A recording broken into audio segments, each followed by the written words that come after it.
isipin nyo munang mabuti. Okay? Kung ready ka na ba talaga sa isang commitment, kung ready ka na ba talagang mag-settle down, kung ready ka na ba talaga sa mga responsibilities in life.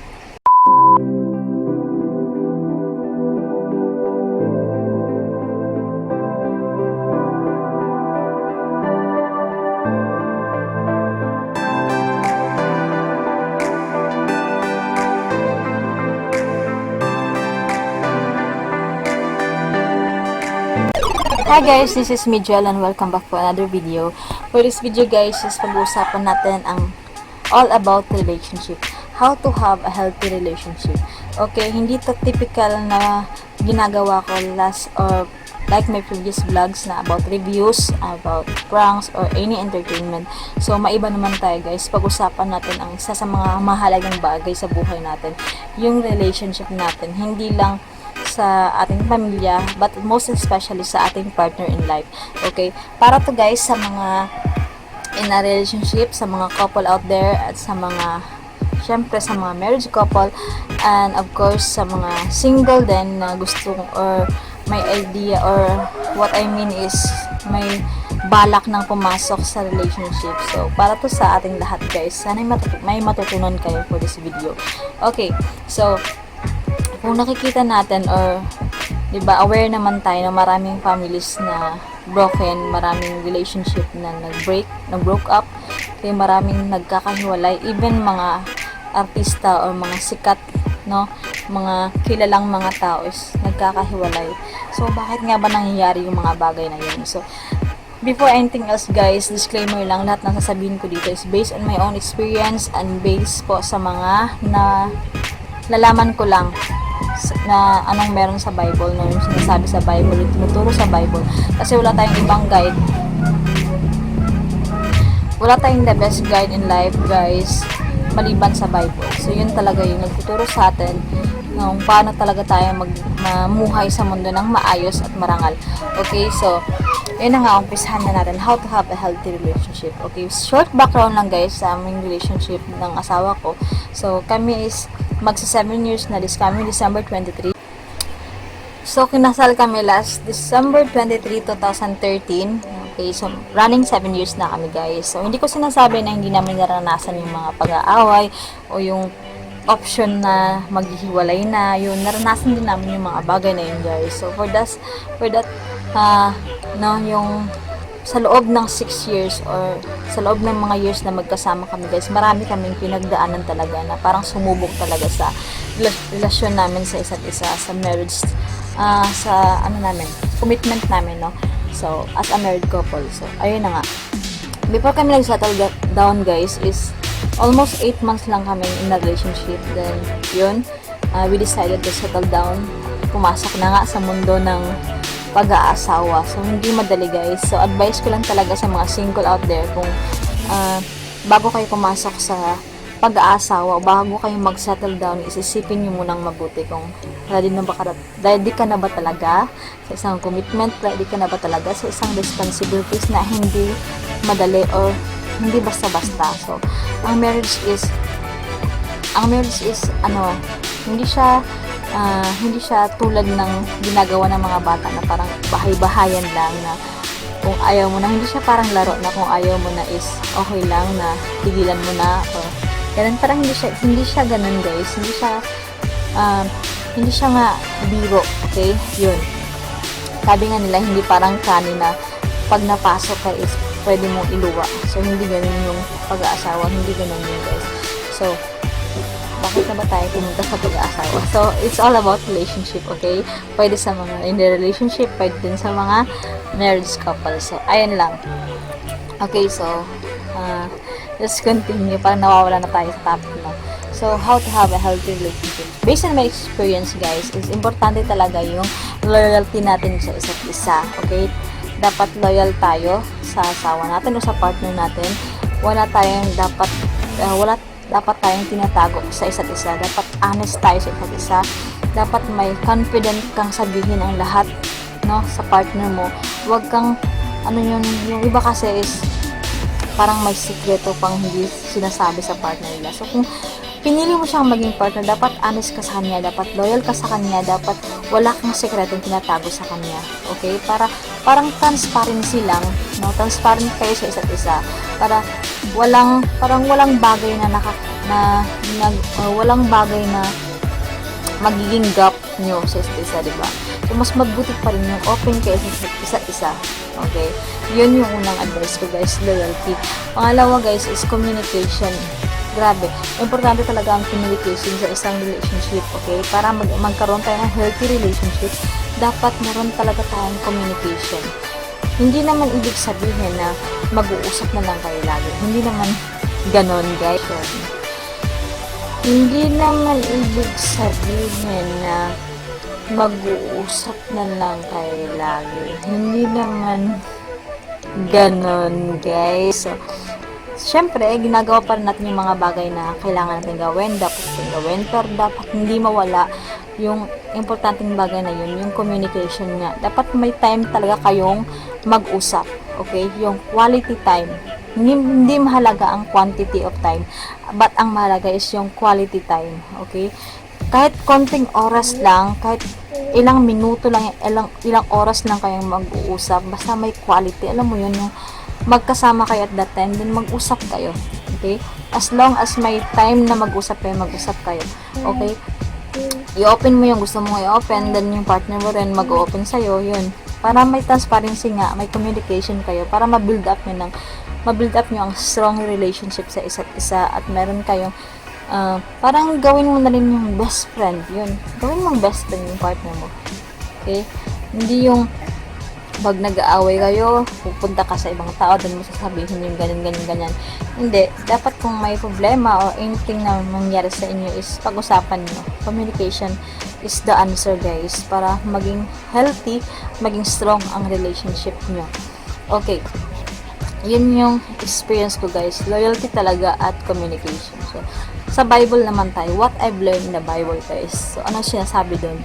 So, sa marriage life, guys, para magkaroon tayo ng healthy relationship, ang sabi sa Bible is, wives, submit to your husband, love your wives. So, ibig sabihin, tayong mga asawa, tayong mga babae, is kailangan natin mag-submit under the authority of our husband. Okay? Hindi naman ibig sabihin na sunod-sunuran tayo, alila tayo ng ating mga asawa. Hindi naman sa ganun. But we need to submit. Okay? Kung anong plano ng husband natin, anong gusto ng husband natin, how to rule our family, or no? So, kung anong gusto niya, ganito yung plano niya, dapat tayong mag-submit under his authority. Okay? Kasi submission to our husband is like submission to Christ, our Lord. Okay? Yun yung sinasabi sa Bible, guys. Pag nag-submit ka sa asawa mo, sa husband mo, is parang nagsasubmit ka na din sa Panginoon. So, isipin mo na lang na hindi ko to ginagawa para sa asawa ko lang. Ginagawa ko ito para din sa pag-serve ko kay Lord. Yun. So, yun yung dapat gawin nating mga asawa. So, yun is, hindi din siya madali. May kahirapan din siya, no? So, kasi nga, meron tayong sariling, principles, meron tayong sariling pag-iisip. Minsan, iniisip natin na tama tayo, mali siya, no? Minsan, iniisip natin na mas magaling tayo kaysa sa kanya. So, tanggalin natin yung ganong idea, guys. Dapat isipin natin na kailangan kong sumunod ko ano sinasabi ng Biblia. Submit to your husband. Yun talaga yung dapat natin gawin. Okay? So, sa mga husbands naman, love your wives, no? So, minsan kasi, nawawala yung mga ganyan. Si wives, hindi siya nagsasubmit kay husband kasi hindi din naman naglalove si husband kay wives. No, minsan din naman, hindi naglalove si husband kay wives kasi si wives hindi din naman sumasakit kay husband. Parang cycle lang, no? So, ganito yung dapat natin gawin, guys. Huwag nating hintayin na siya yung umuna. Kita. Tayo yung dapat na gumawa ng unang step, no? Huwag nating hintayin na magbago muna siya bago tayo magbago. So, tayo dapat yung kumilos or gumawa ng first step ng pagbabago. If we want change, sabi nga nila, if you want change, then start it in yourself, no? Kung gusto mo ng pagbabago, kung gusto mo nga ng healthy relationships, umpisahan mo sa sarili mo. Umpisahan mo na ikaw yung gumawa ng unang hakbang, okay? So, ikaw na asawa, sige, ikaw yung gumawa ng unang hakbang na mag-submit ka sa kanya, then magpa-follow din yung love niya. Okay? So, sa mga husband naman, kung hindi pa nagsasubmit, si partner, si asawa mo, si wife, siyempre, ikaw din yung unang gumawa ng step na i-love mo siya, din magsasubmit din yung asawa mo. Okay? So, husbands, love your wife. So, ibig sabihin, ano man ugali ng asawa mo, ano mang meron sa asawa mo is love her. Okay? Kasi yun yung sinasabi ng Bible, love your wives. Okay? Hindi naman sinasabi na understand your wives or accept your wives, whatever she is, but ang sabi is love, love, love. So, yun lang. Love your wives. Wala na ka ng ibang gagawin. Love your wives lang talaga. So, ano bang meron sa love? Okay? Love conquers all. Okay? So, pag love mo yung isang tao is willing kang gawin ang mga bagay, no? For the sake of that person, kasi nga love mo siya. So, yun mga husbands, sana magawa mo yun sa asawa niyo. Okay, sa mga asawa naman, whatever it takes, submit to your husband. So, challenge yan sa atin, challenge sa isa't isa, challenge sa atin na mag-submit, challenge naman sa mga husband na mag-love sa kanilang asawa, lalo na kung yung mga asawa is dakdak ng dakdak, daldal ng daldal, no, di ba? Sabi nga sa Proverbs, sa Book of Proverbs na mahirap makisama sa isang asawa na laging putak-putak-putak. Ayun, so, sa mga asawa naman, i-minimize naman natin o i-lessen natin yung pagpuputak natin sa bahay. Hindi natin maiwasan, pero matututunan natin yan for the help naman of the Lord. So, i-pray natin yung ugali natin, i-pray natin na hindi tayo ganyan o mawala na sa atin yung ugali na yan para maging healthy nga ang relationship natin sa isa't isa o lalo na sa ating partner in life. So, sa mga single ladies out there, sa mga single men, bago nga kayo pumasok sa relationship, isipin niyo munang mabuti. Okay? Kung ready ka na ba talaga sa isang commitment, kung ready ka na ba talagang mag-settle down, kung ready ka na ba talaga sa mga responsibilities in life. Okay? So, hindi ko rin advice no na papasok muna sa relationship bago para masubukan kung okay ba tong ugali ng babaeng to o ng lalaking to bago ako mag-settle down. Hindi. Kasi dyan mo lang talaga malalaman ang totoong ugali ng isang tao once na kasama mo na talaga siya, no, ng matagal. Okay? Sa relationship, guys, ang adjustment is every day. Hindi lang 1 month, 2 months, 1 year. Walang ganun. So, yun na nga, everyday talaga ang adjustment sa relationship, guys. And syempre, of course, dapat hindi natin makalimutan yung consistency. Kung gaano ka sweet, gaano ka faithful, gaano ka magpakita sa kanya ng pagmamahal before, dapat consistent yan. Or kung mas maigi is i-level up mo pa, no, yung sweetness mo sa kanya. So, dapat hindi mawala yun. Hindi porket matanda na kayo, pumuti na yung buhok mo, hindi porket ugod-ugod na kayo, mawala na yung sweetness. Dapat andyan pa yung sweetness para healthy yung relationship natin. And lastly, guys, the most important, no, para magkaroon tayo ng healthy relationship is dapat talaga center si Lord, no. Center si Lord sa relationship natin, sa relationship niyo. Dapat si Lord yung center kasi siya yung nagbibigay ng parang siya yung nagpapatibay ng relationship niyo. Siya yung nagko-connect sa inyong dalawa para manatili kayong matibay, para manatili kayong in love sa isa't isa. Kasi si Lord talaga yung source of love. Okay? God is love, okay?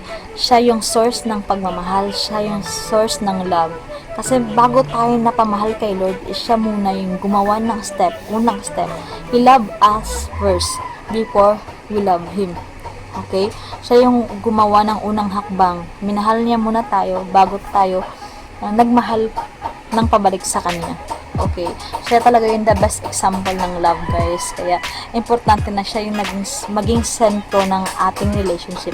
Ang ating pamilya, ng ating relasyon sa ating mga partners in life. Okay? So, yun yung pinakamalaga. Let the Lord be the center of your relationship. So, ayun. Maybe this is all for this video, guys. And I hope you learn something. And I hope na nakatulungan ko kayo at na-enlighten ko yung mind nyo. No? Sana may naiambag ako sa relasyon nyo para maging healthy ang relationship nyo sa isa't isa. And Yun lang guys for this video, and I hope you like it. If you do guys, just give us a thumbs up, and if you are new to my channel, please subscribe to my channel and click the notification bell para notified ka kung may bago tayong upload na videos. And thank you so much for watching guys. God bless you, God bless your relationship, and stay healthy, stay strong, and stay happy and holy for God's glory. Bye!